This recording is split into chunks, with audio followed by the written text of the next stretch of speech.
বন্ধুরা, দীঘার ক্যাংড়ার একটা ভিডিও তৈরি করলাম।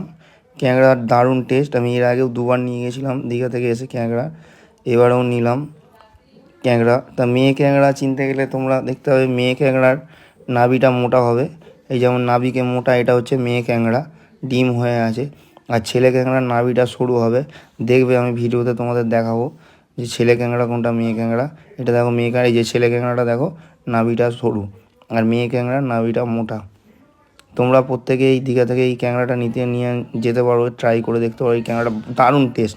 আমাদের কলকাতার কোথাও এই ক্যাংড়াটা পাওয়া যায় না। আমি অনেক জায়গায় খুঁজেছিলাম ক্যাংড়াটার জন্য, কেন আমার বাবার এই ক্যাংড়াটা খুব প্রিয়। তাই আমি দীঘাতে গেলে এই ক্যাংড়াটা আমি নিয়ে আসবোই, একদম শিওর। তাই আমি যতবার গেছি, এই নিয়ে 3বার গেছি আমি। ছোটোবেলায় একবার, অনেক ছোটোবেলায় গেছিলাম, বাবা মা নিয়ে গেছিলো। বড়ো অবস্থায় এই 3বার গেছি, 3বারই আমি এই ক্যাংড়াটা নিয়ে এসেছি। এই ক্যাংড়াটা দারুণ টেস্ট, আমাদের কলকাতা কোথাও পাওয়া যায় না। আর মেয়ে ক্যাংড়ার সব থেকে টেস্ট বেশি হয়, ছেলে ক্যাংড়ার টেস্ট কম হয়। তোমরা যখন নেবে মেয়ে ক্যাংড়াই নিয়ে আসবে, ছেলে ক্যাংড়া নিয়ে আসবে না। ছেলে ক্যাংড়ার টেস্ট অতটা ভালো হয় না, মেয়ে ক্যাংড়ার টেস্টটাই ভালো হয়। তাই জেনে তোমরা কী করে জানবে, আমি ভিডিওতে বলে দিলাম, আবার একবার বলে দিচ্ছি। মেয়ে ক্যাংড়ার নাভিটা মোটা হয়, আর ছেলে ক্যাংড়ার নাভিটা সরু হয়। এই দেখো, এটা ছেলে ক্যাংড়া, নাভিটা সরু, বিয়ের আকৃতির নাভিটা সরু, আর মেয়ে ক্যাংড়ার নাভিটা চওড়া। তোমাদের তাহলে কেউ ওখানে